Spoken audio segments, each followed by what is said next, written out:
Guys try करो इस question का आंसर देने की।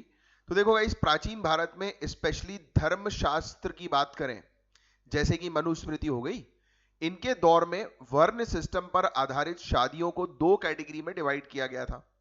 एक था अनुलोम विवाह और दूसरा था प्रतिलोम विवाह। अब मैं आपको कुछ पॉइंट समझाता हूं। देखो यार, अनुलोम विवाह जो है, अनुलोम का लिटरल मीनिंग है विद द हेयर और ग्रेन, यानी कि बाल की दिशा में। इसका मतलब यह है कि शादी सामाजिक व्यवस्था यानी कि सोशल ऑर्डर के अनुकूल थी। जब मेल की वर्ण या कास्ट हायर होती थी और फीमेल की वर्ण या कास्ट लोअर होती थी।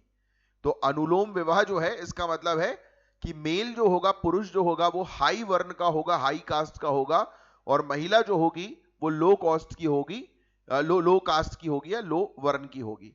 और समाज में इसे टॉलरेंट जो है वो माना जाता था, राइट।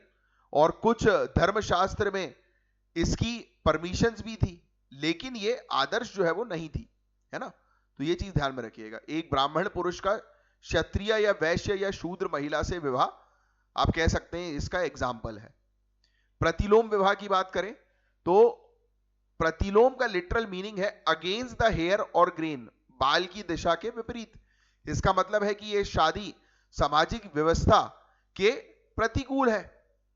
अब जब मेल का वर्ण जो है या कास्ट जो है, उसकी जाति जो है वो निचली है, और महिला की जाति जो है वो ऊंची है, या कास्ट उसकी ऊंची है महिला की, तो ये वाला विवाह जो होता था वो प्रतिलोम विवाह होता था।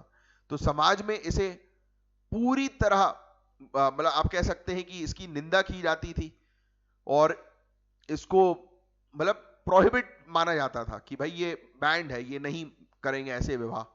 और ऐसी शादियों से पैदा होने वाले बच्चों को आउटकास्ट कर दिया जाता था, जाति बाहर कर दिया जाता था, या बहुत नीचे गिरा दिया जाता था, बिल्कुल लो स्टेटस दिया जाता था, जैसे कि चंडाला टाइप स्टेटस। एग्जाम्पल जैसे देख लो कि एक शूद्र पुरुष है और ब्राह्मण या क्षत्रिय महिला है, उनके बीच में विवाह हो गया, तो ये होता है प्रतिलोम। तो क्वेश्चन में जो है वो पूछा गया था कि अनुलोम विवाह के बारे में, तो जिसका मैंने आपको एक्सप्लेनेशन दे ही दिया है कि मेल जो होंगे वो हाई कास्ट के होंगे और फीमेल जो होंगी वो लो कास्ट की होंगी।